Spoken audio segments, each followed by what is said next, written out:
Whatever the occasion, effortless elegance is right this way. Because Hilton brings you new ways to stay courtesy of the Nomad London. And it doesn't stop at award-winning dining in a space draped in velvet and illuminated by vintage chandeliers. No, this day goes beyond with unparalleled personalized service and attentive hospitality. Oh, and did we mention the Nomad London can be booked using your Hilton Honors points at Hilton.com? Hilton, for the stay. You know that feeling when someone shows up for you just when you need it most? That's what Uber is all about. Not just a ride or dinner at your door. It's how Uber helps you show up for the moments that matter. Because showing up can turn a tough day around or make a good one even better. Whatever it is, big or small, Uber is on the way. So you can be on yours. Uber, on our way. At Capella University, you can learn at your own pace with our FlexPath learning format. Take 1 or 2 courses at a time and complete as many as you can in a 12-week billing session. With FlexPath, you can even finish the bachelor's degree you started in 22 months for $20,000. A different future is closer than you think with Capella University. Learn more at capella.edu. Fastest 25% of students. Cost varies by pace, transfer credits, and other factors. Fees apply.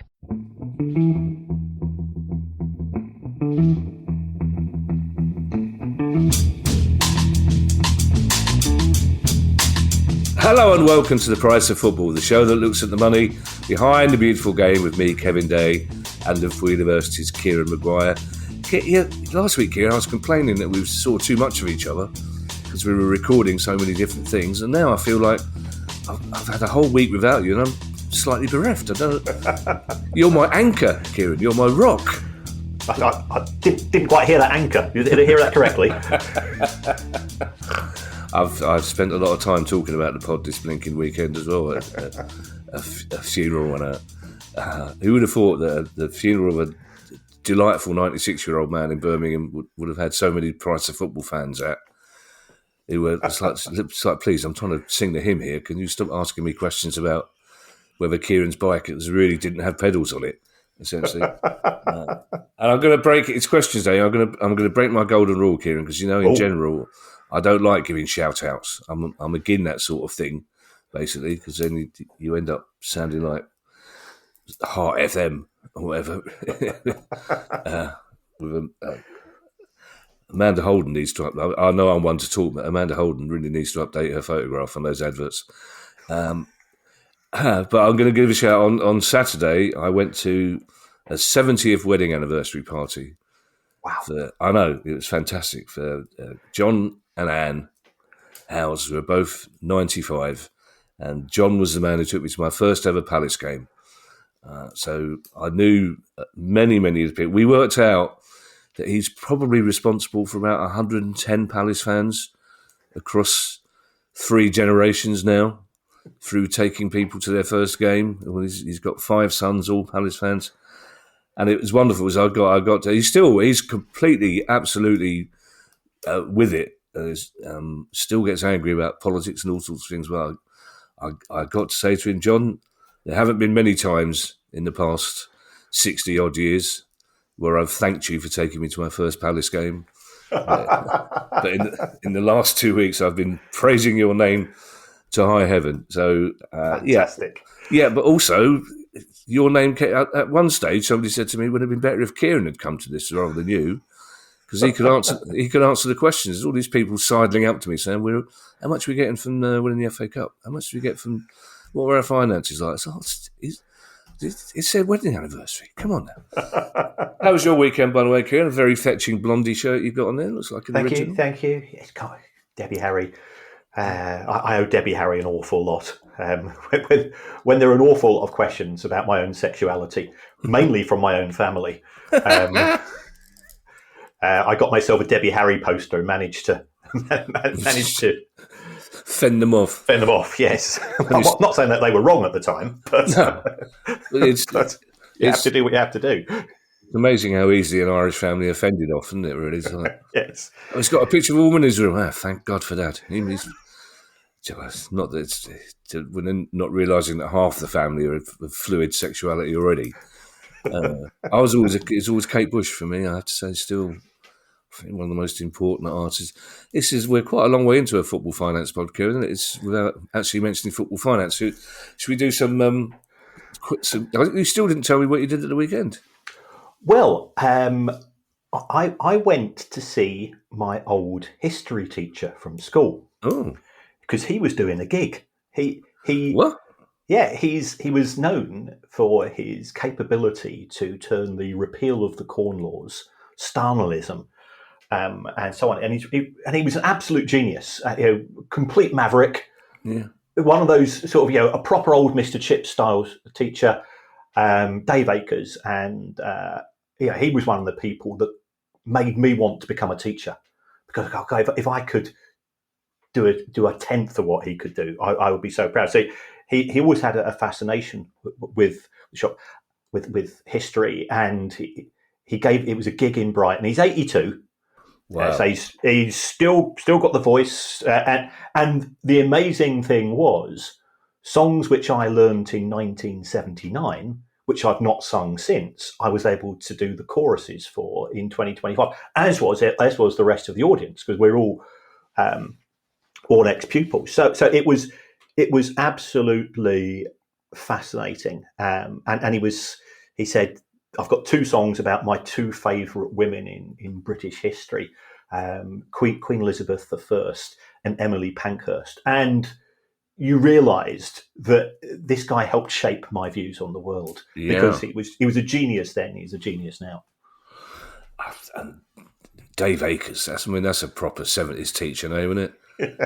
Yeah. Mr. Akers, no, call me Dave.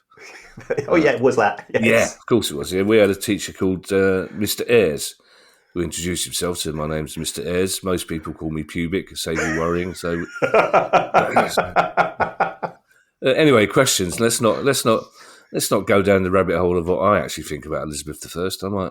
I might book a ticket for Mr. Akers next gig. Just worst queen ever. Didn't provide an heir. And Mark Fry has how. I think a very interesting question to start, Kieran.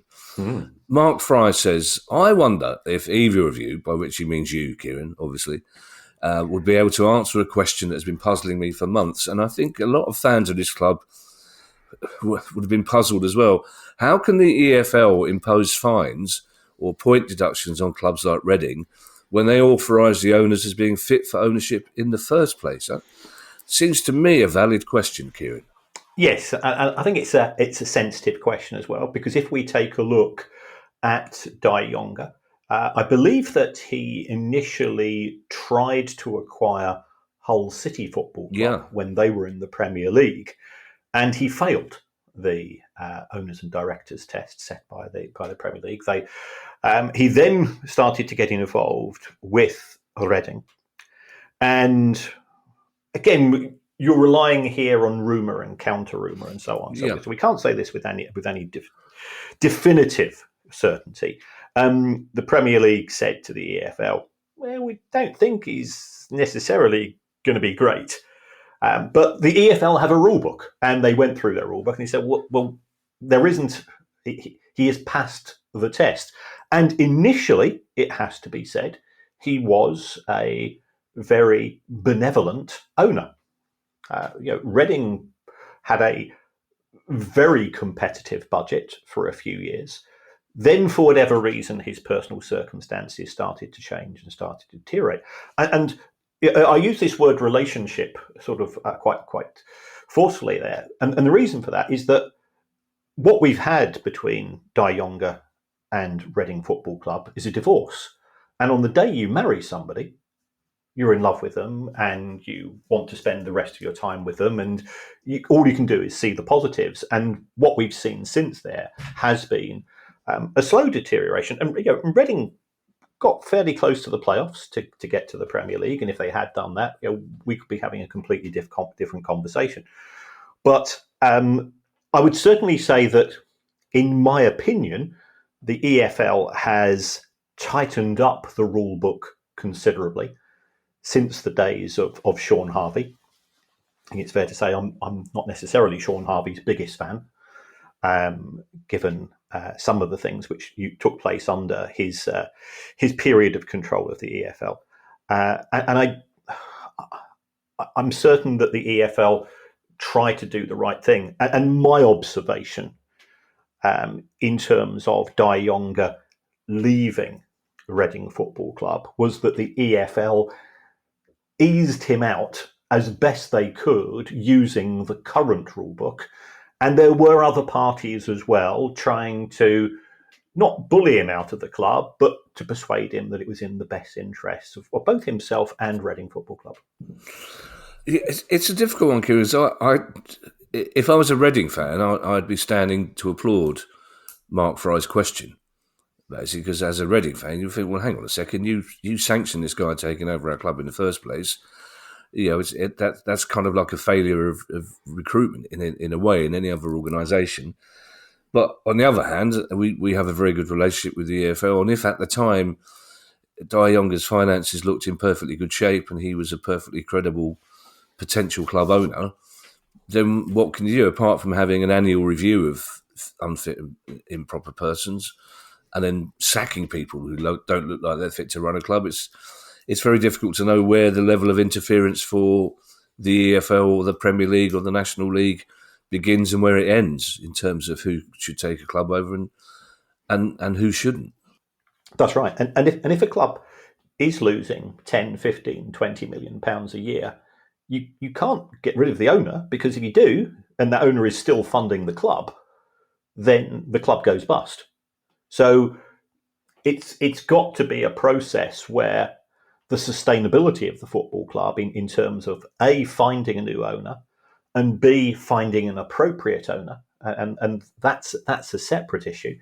The number of bizarre Zoom conversations I end up on with, and this is not a xenophobic comment, with overseas investors, shall we say, coming from all over the globe is disturbing. Talking about divorce, it's not good for my marriage because I spend far too much time doing it, and I don't do it on a commercial basis. I just do it because for some reason people seem to get hold of my number, which is more of a concern. And I'll talk about individual clubs, or then they say, "I know we want to buy a football club. Can you help us choose one?" And I'm going, "But you've got no affection, you've got no relationship." It does seem very bizarre. But the attraction of English football and Scottish football to prospective owners is undiminished. It is just as strong as it's been for a long time. It comes back as well, Kieran, to something we spoke about on the very first episode of this pod, in that it's nigh on impossible to come up with a sanction for a club owner that doesn't eventually hurt the club fans. It's because if you keep fining someone like Di Younger and he keeps not paying those fines, in the end you have to do something more drastic, and that's where you start doing points deductions, etc., when the fans are hit, and the fans are the last people who should be hit because they're not responsible for the financial struggles of the football club, are they? Exactly. And again, we're not here to blow smoke up the backside of the EFL, but if you take a look now at their rule book, which has been, in my view, finessed and improved over the course of the last few years, they try to go through a gradual route of, if it's to do with the owner, then we'll try to deal with owner-based issues fiscally. Then perhaps we need to be looking at things such as transfer embargoes and business plans and so on. So a points deduction is a sanction of last resort, and it should be a sanction of last resort as well, in my view, unless the football club has gained an unfair advantage through the misdemeanours of the owner. Our next question, Kieran, comes from Brian Norton. Now, when I first read this, for reasons that younger listeners will have to Google, I thought it said Brian Horton. In which case, there was absolutely no chance that question would ever get asked. As simple as that. Brian Horton, he's possibly a nice man. If so, his face didn't indicate that, nor his willingness to kick Palace players up in the air on a very regular basis. But I thought you would also have to remember Brian Horton's penalty in the 1976 FA Cup second round, second replay, which was saved by your goalkeeper. It was saved by our goalkeeper, yes. I do remember that, Kieran. To be perfectly honest, there's a more recent penalty save that has been occupying my mind. That one's gone down the pecking order a little bit. I had some complex negotiations with Ali and Ed a couple of days after the FA Cup final win, in which they have now agreed that I can say that's my finest moment, the happiest moment of my life. But as part of those negotiations, I've had to relegate a couple of the other ones. So the semi-final win's been knocked down a little bit. So basically, I can have one football and then 3 family before I can get another football one in. So that's it. But Brian Norton has an interesting question, and it's something I don't believe we've ever talked about before, Kieran. He says, as of last year, the LA Dodgers baseball team, in order to build a powerful team while avoiding the MLB's luxury tax, was set to owe $870 million to current players between now and 2040, all without interest. This has federal and state tax benefits for players as well. But does the Premier League permit salary deferral? Would the Players Association permit it? And perhaps as a bit of context, Kieran, you could explain to us why LA Dodgers baseball players are happy to permit it. Yes, and for people not familiar with the luxury tax, it effectively says in MLB and other US franchise sports that there is a wage cap. And if you pay above that wage cap, then you have to go and pay a quite severe penalty. Now, I've actually been in favour of a luxury tax in football, because my view is that if you have new players coming to the market and they want to splash the cash, I don't see that as being an issue, provided it means that nobody can actually buy the league. So you would have it graduated. So there'd be an agreed amount of wages. Let's say the average of the top 3 existing wage-paying clubs, and if you want to go up to that level, that's fine. If you want to go above that level, then you pay, on the first 20 million, 100% tax, and the next 20 million, 200% tax, and so on. And it's the same when it comes to transfer fees. So I do think that there are ways of dealing with this, and actually it then becomes very, very expensive if you really want to blast everybody else out of the water, and that money gets recycled into football. But as far as the luxury tax is concerned, it is a pay deferral. So what happens is that you sign effectively a 15-year contract in 2025, of which 5 you're going to be playing for the Dodgers, and you're going to be paid for the next 10 years as well. So instead of getting paid $30 million a year for 5 years, you get paid $10 million a year for 15 years. The reason why I think players are willing to accept that is that it means that if they are playing in a state, now my knowledge of American geography isn't great, but I'm pretty certain LA's in California, and there are both national taxes and state taxes. If a player moves from LA to, let's say, Delaware or Utah at a later period, it could be that they're going to be paying a lower rate of tax because they're not paying the state taxes. And this is one of the things which exists in the United States in order to attract talent, in order to attract people to move to individual states. It's quite similar in Switzerland. I think they're called cantons. They are indeed. They are. I'm sure we need to get the Swiss Ramble back on to give us. We need to get Swiss Ramble back on, full stop. But he can probably give us some canton advice as well as why have Nestle stopped selling dark Toblerones, which I'm still unhappy about. Yeah, because you're the only person who liked them. That's why they've stopped selling them. Work of the devil, Kieran. Yeah. So that's the way that the system works in the United States. Does the Premier League permit salary deferral? Well, I spoke to an employment lawyer, to which the answer was, it depends. What you could do is that you could sign a 5-year contract with an option which could be triggered by either party for that player to become an ambassador after the 5 years. And therefore, and effectively, all the player has to do is when that option comes up, now, yes, I do want to be paid this money. Is it likely to be approved? Well, I think the LA Dodgers isn't that Todd Bowley's club? If so, Dodgers by name.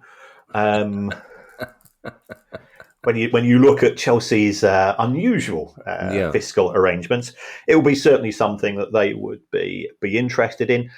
Would players and agents be interested in this? This is where I've got my reservations, because there is a difference in terms of the power dynamic in MLB. The clubs effectively own the players, so they can dictate in terms of trades. When you look at the football market, it's far more fluid. So would a player want to be involved in this? They might want to go and play for another club because they choose to do so rather than being forced to move. We do have something not dissimilar to this, in my view, in the way that under existing contracts, and we have spoken at this on occasions, that say up to 20% of the players' income goes to an image right company, and what you park that money in the image rights company, or that money is then filtered down through the partner or the children or the parents of the player in order to be tax efficient. And also the player can then start drawing down from that image rights company when they retire. So there are certainly tax benefits there. It's messy and it's complicated, which is why tax lawyers and tax accountants are extremely well remunerated.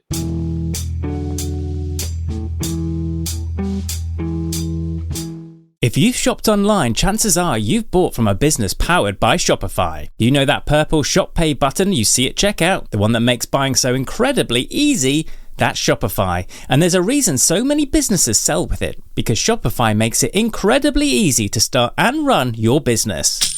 Shopify is the commerce platform behind 10% of all e-commerce in the US. Sign up for your $1 per month trial and start selling today at shopify.com/promo. Go to shopify.com/promo. This episode is brought to you by Greenlight. Get this. Adults with financial literacy skills have 82% more wealth than those who don't. From swimming lessons to piano classes, us parents invest in so many things to enrich our kids' lives. But are we investing in their future financial success? With Greenlight, you can teach your kids financial literacy skills like earning, saving, and investing. And this investment costs less than that after-school treat. Start prioritizing their financial education and future today with a risk-free trial at greenlight.com/Spotify. Greenlight.com/Spotify.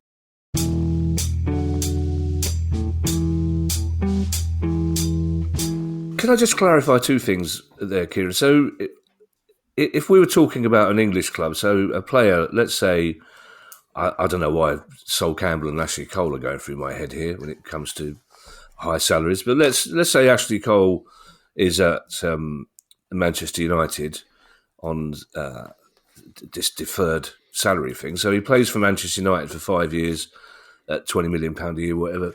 So even if he was to transfer to Manchester City, for the next 10 years, he's still getting £5 million a year from Manchester United on this deferred salary thing. Yes, I mean, he would have to have some form of role at Manchester United. I would imagine. So if it's a straightforward move, so even to another baseball club, you still have to have an association with the former one, or I think it's more straightforward than the US rules. But I think in terms of what would happen here, you'd have to go back, one day a year for an old boys reunion, and you can do it in such a way that it works for everybody. So the club signing him is perfectly happy. It's a way of deferring the problem. And certainly when we have had a myriad of questions and suggestions from listeners in terms of how to circumvent PSR. This is one which I would imagine has been explored and perhaps is being explored for all we know at present. And secondly, Kieran, in terms of the baseball, the MLB, that luxury tax, is that split evenly between the other teams, or does it go into some kind of welfare benefit pool? I'm not. I'd imagine, given the nature of all American franchise sport, which is very much focused on rewarding the owners, that the other owners would say, well, if you want to go and pay him $80 million a year, fine, okay, we want payola. Yeah. Chand Chudasama has our next question, which is sort of about multi-club organisations, but isn't. As Chand says, could a club acquire different trading business in other industries, a bit like how a conglomerate in the 1980s owned lots of companies in many unrelated sectors, and use the consolidated revenue and profits to improve their PSR position? This is an interesting one, Chand. I mean, if people recall Spurs in the 1980s, when I think they were a listed company, they acquired Hummel, I think it was, the sportswear company. I've had a deep look at the rule books of both the Premier League and the EFL, and they are, to be fair to them, they are quite tight on this, because otherwise you could end up in a situation. Let's take Middlesbrough, for example. Middlesbrough Football and Athletic Club, brackets 1986, I shouldn't know these names off by heart, are owned by a company called Gibson O'Neill. And Gibson O'Neill is Steve Gibson's haulage company. Could Middlesbrough Football Club do a reverse takeover and therefore use the profits of Gibson O'Neill? The simple answer is no, because if you go through the guidebook, what it says, it's money which is earned by the football club, effectively based on what happens on the football club premises. Now, if the football club owns a hotel or owns a car park, you can't take the gross revenues, you can only take the net profit. And again, it sort of effectively has to be on a piece of property which has been used for the club for on match days as well. And I think that's so. What Chelsea can say, going back to the sale of their hotel, well, we have used it on match days, and we do have car parks. And we also so therefore it is part of our sort of broader match day income. A haulage company. I mean, perhaps you could have the car park for the haulage company based in Middlesbrough at their training facilities, but I suspect not. What about a minicab company in Sheffield? Well, that's a very good idea. I think the best way to deal with that is to just to sponsor the club, to become Sheffield. I don't know, a club in Sheffield. Become their official partner, and then at some point in time, get round to actually buying some minicabs. Yeah. So, what Chand said. So, if for example, Steve Parish owned a factory that made cardboard boxes, he couldn't. I don't know why. It's a very unlikely situation, I have to say. Hair products, more hair product, maybe. So he wouldn't be able to move money from that company that owned cardboard boxes to sell as part to right. So no. Great. Okay. But he could sponsor Crystal. He could be Crystal Palace's official cardboard box supplier. Yeah, well, there's a dilemma there, because I hate our sponsors, but now they're the sponsors who won the bloody FA Cup. So that shirt's the worst shirt we've ever had in our life. But it's the FA Cup when that shirt's not going anywhere, is it? Don't apologise for knowing the names of all the teams. 9-year-old Kieran and 9-year-old Kevin would have known the names of every team by heart. Those are the glory days. But not the companies that own them. I mean, that is truly tragic. Yeah, well, I'm sure 9-year-old Kieran did know the companies that owned them. That was before Debbie Harry came into my life. Yeah, I don't think anyone knows more about football than a 9-year-old boy or a 9-year-old girl. At that age, when you know every single team, not only in England, Scotland, Wales, Northern Ireland, and the rest of Europe, you know their nicknames, their kit, their colours, their cap. They're the glory days. Ruben Lacey has an interesting one, Kieran, which is, I think, maybe more legal than financial, but obviously has financial implications. And it does indicate it's still, people are still mystified by the relationship between the Premier League, the FA, and the EFL. And rumours says, given the increasing issues between the Premier League, the FA, and the Football League, would it be feasible for the EFL to renege on the agreement to promote to and accept teams from the Premier League? Would the Championship then become the de facto, de jure top flight? How would arrangements with UEFA and FIFA work if that happened? I think a lot of people, Kieran, have been had their eyes opened by us talking about. I certainly didn't know until you told me this idea about basically on a given day in July, the 3 relegated teams have to give their share to the 3 promoted. I don't think any of us thought there was an actual kind of not ceremony, but an actual kind of business arrangement going on. But that's what I think has put into the head of a lot of people, that perhaps that arrangement could be stopped or reversed.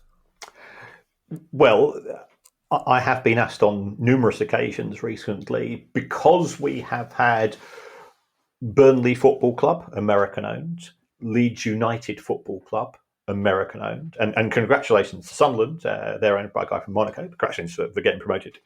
And also, it's got to be said, Southend United versus Oldham, the amount of work that the commercial departments and the ticketing departments of both clubs put in to use every possible means of getting to their fans, and it was more than 50,000. It was more people attended the National League playoff final than the League Two. And that's not a criticism of the League Two teams, and it would have been even higher. It shows the strength of love for the game, and it was a fantastic match of football. It's no consolation. We've got friends at Southend.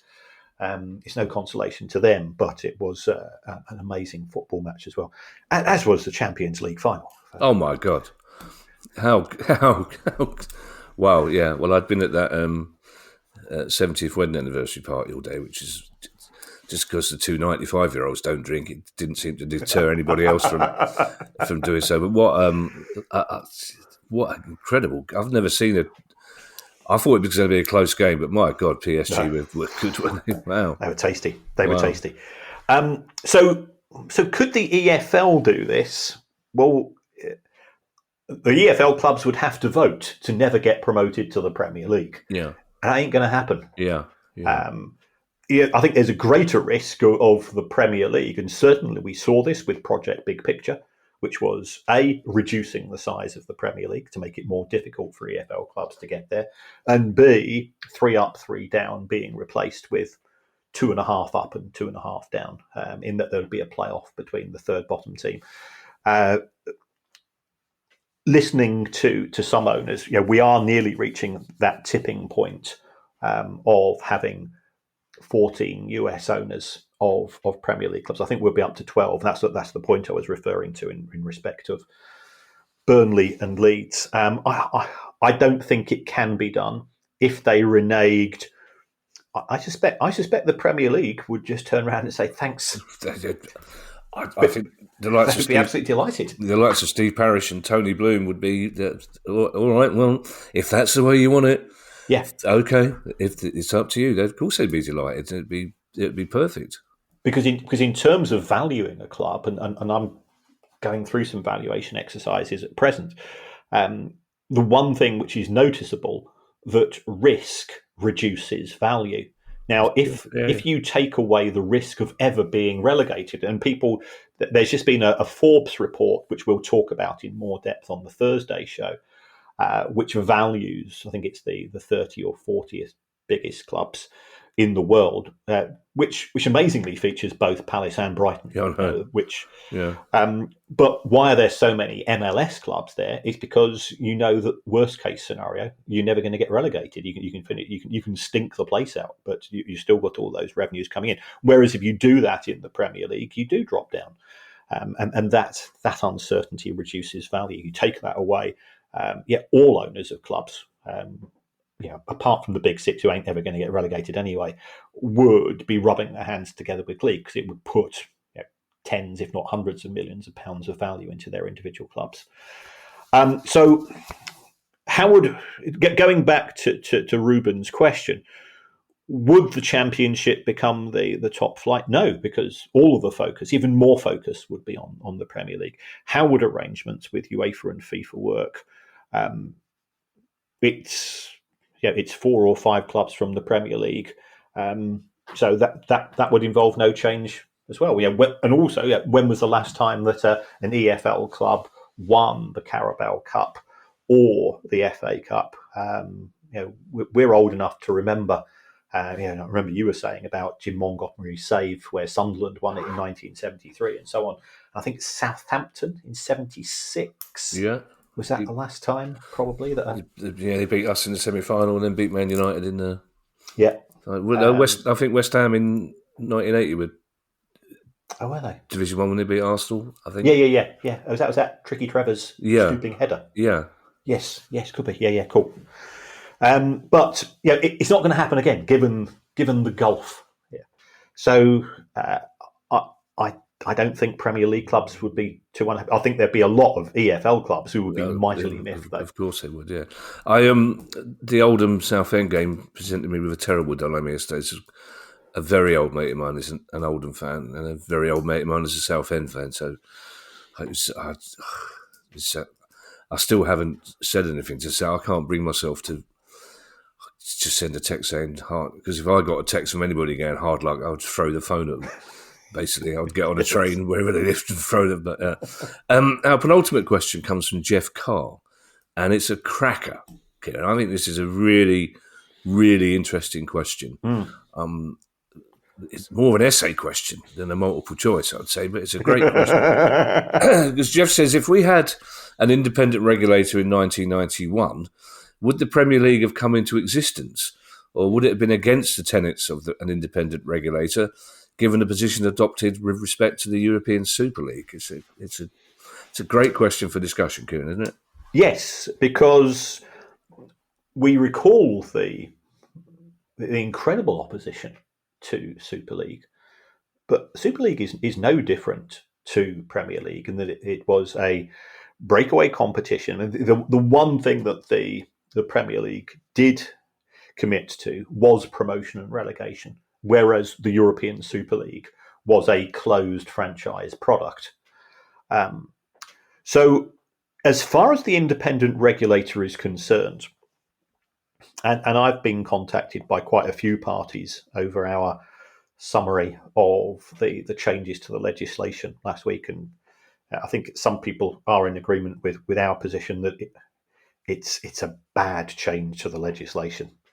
But what the regulator has to do is to say, this is as a result of the independent, the fan-led review, the fans would have to decide.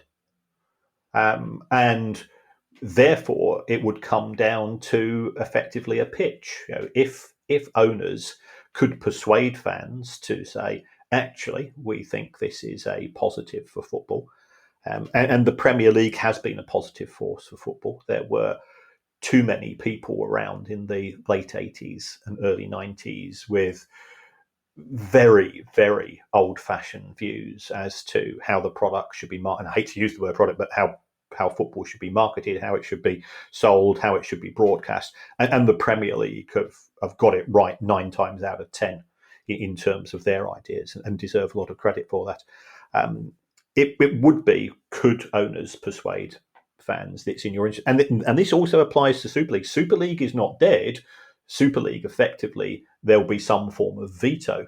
But that veto doesn't necessarily come from the regulator. The regulator, my understanding, would outsource that to fans, because it could be that another European Super League project is more attractive than the current offering from UEFA. I suspect it isn't, but that's certainly what A22 are trying to do at present with their reconfiguration. So it's gone very, very quiet from A22 and Super League. I will badger Burnt, the head of A22, to see, try to get him back on, try to persuade him to come on the show. Yeah, you badger Burnt. I don't think Bert will want to be badgered, but you badger Bert. Just for listeners who missed the last show or two, and if so, where were you? The bad change to legislation Kieran's referring to is the backstop. Yeah, the backstop is now that under the original proposals, both the Premier League and the EFL would have had to send in a proposal if the backstop was triggered, and then the regulator had the choice of picking the best of them. Under the new proposals, the regulator can effectively cherry pick, which takes away all of the obligations and the compromises that the EFL and the Premier League would have had to go and put into an original submission. So I appreciate I'm looking at this from an academic theoretical point of view, but game theory tends to work very well, in my view.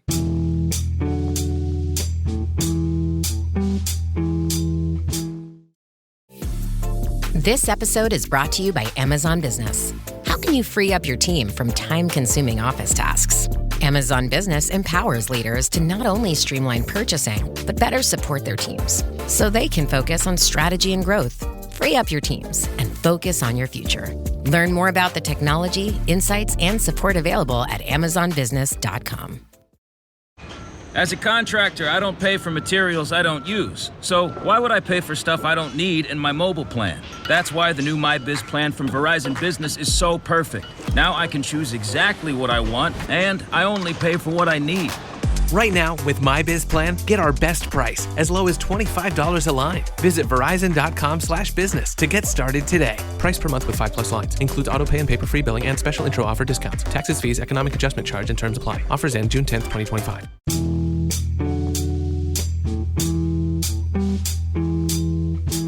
As for the 1991 part of Jeff's question, I was having a little think last night, Kieran, which is the extent of my research into these things. I have a little think, mainly because we treat ourselves on a Sunday, if there's nothing else on, to a repeat of Death in Paradise. We're working our way through. That's what happens after 31 years of marriage. I vaguely recognise the plot of last night's Death, which actually I recognise the plot of every single Death in Paradise. Yes, because there's only plot. There's plot A, plot B, plot C.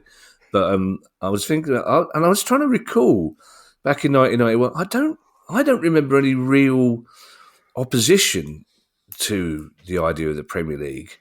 There was opposition to Sky's very un-English rebranding of it, with those constant adverts and the terrible pyros and those presenters who shall not be named. But it just seemed at the time as though it was a rebranding exercise. It didn't feel, as I recall, like the most drastic change in English football ever. Because as you say, football was in a moribund state in England. It just felt like a sort of Americanization of something that was already in place in a way. It certainly didn't feel like we would end up in a situation where we are now, where only 3 clubs can win the bloody thing.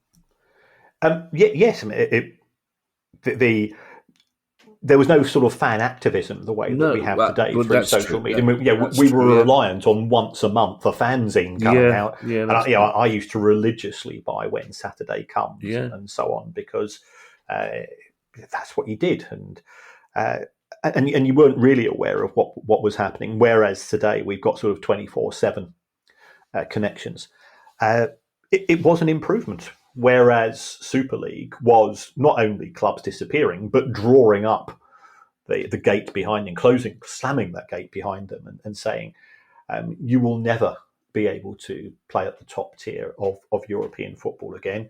And whilst it's a dream for most clubs, yet you look at it from your point of view at Crystal Palace, you are now 15 games away from the Champions League, because you're in the Europa League next season. If you win it, you qualify for the Champions League in 26-27.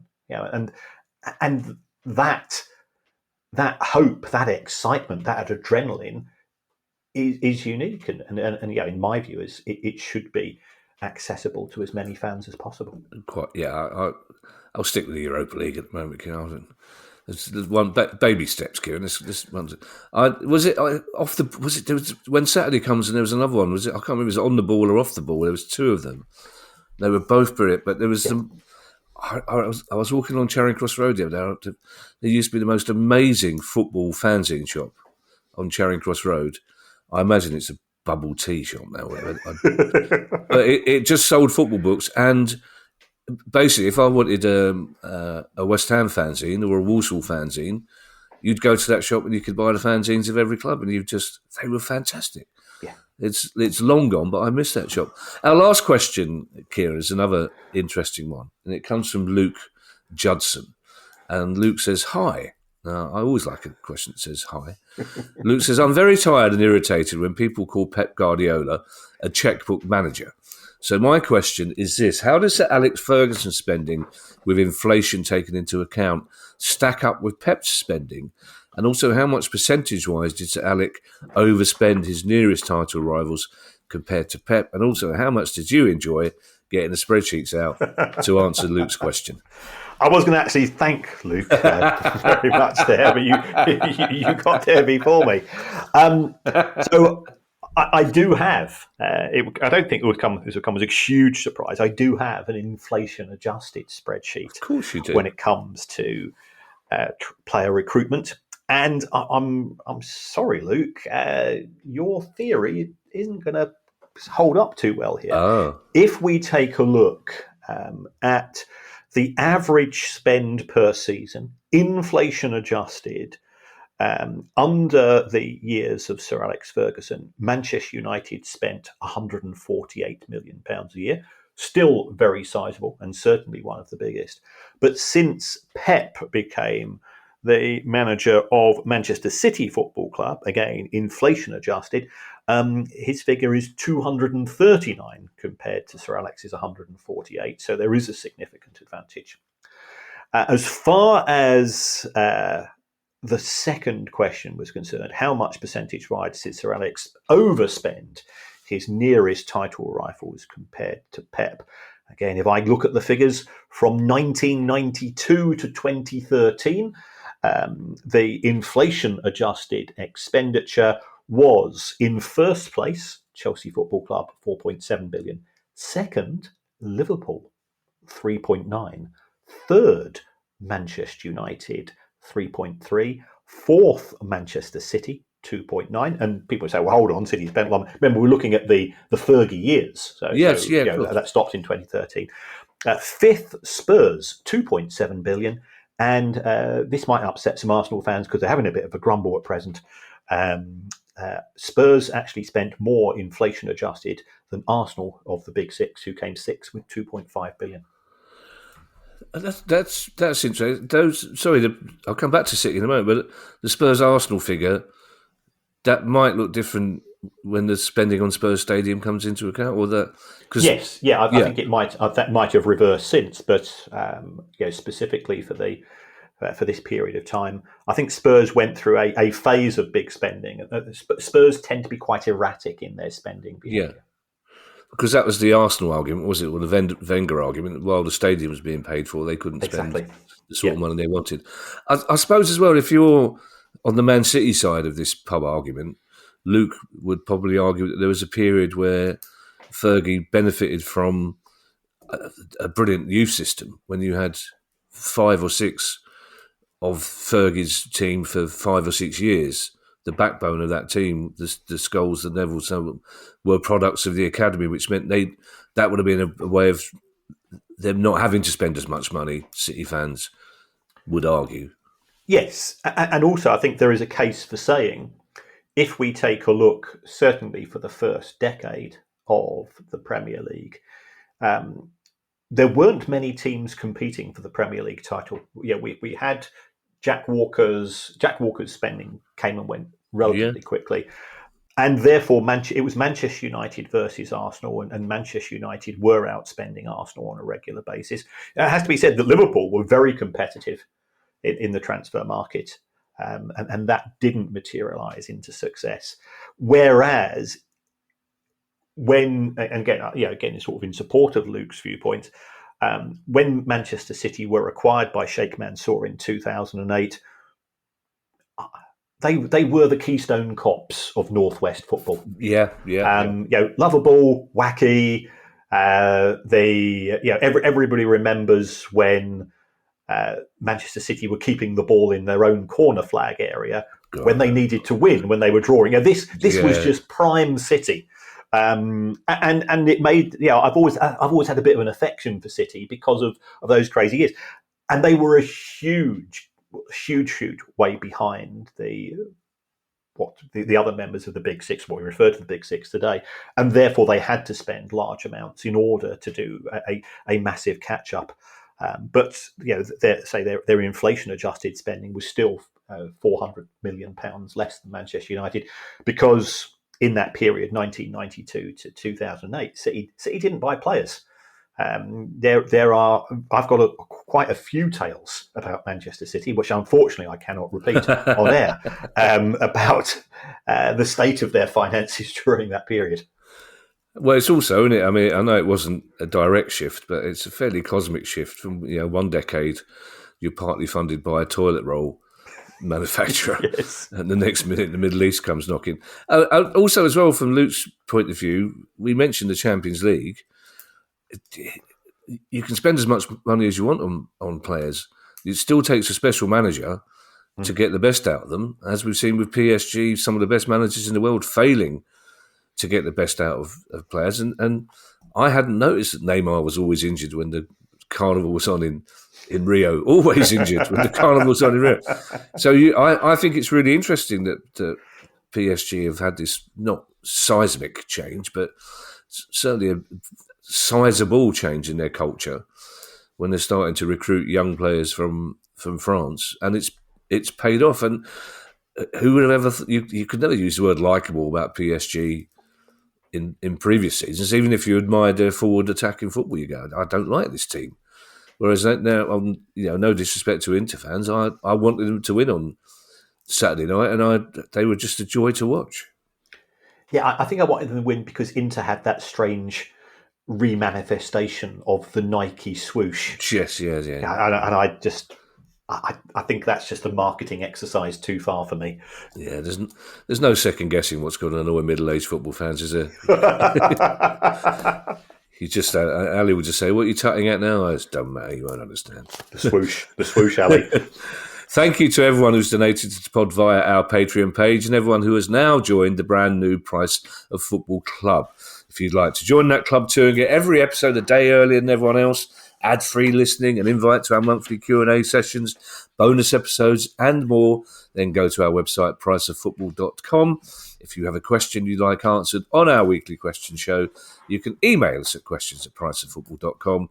Don't forget, you can follow us on X, you can find us on YouTube, and if you'd like to buy one of our books, It's Back, or even a Price of Football t-shirt, you can find all the details on that same website, priceoffootball.com. We'll be back on Thursday with our news pod. In the meantime, I shall hand you over to Mr. Kieran Maguire for his customary farewell. As always, thank you so much for the interaction, keeping us right when we get things wrong, and all the communication. We do read every email. Apologies if we don't have time to reply, but I get 250 emails a day now. Yeah. Which is not good, according to the Baroness.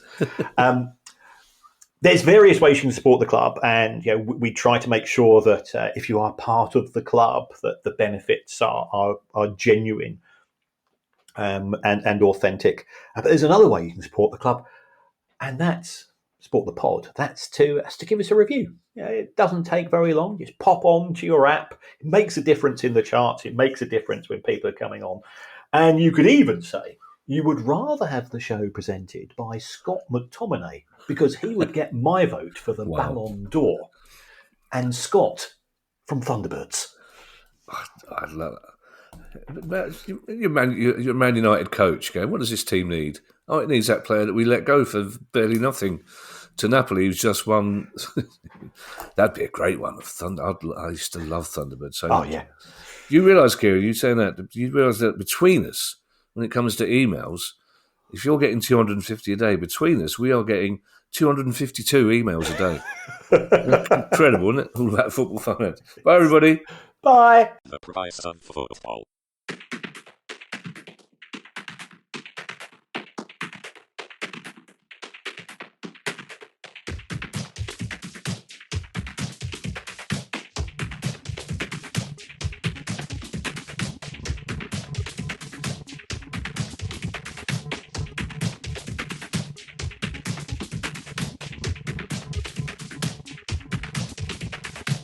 Advertisements football.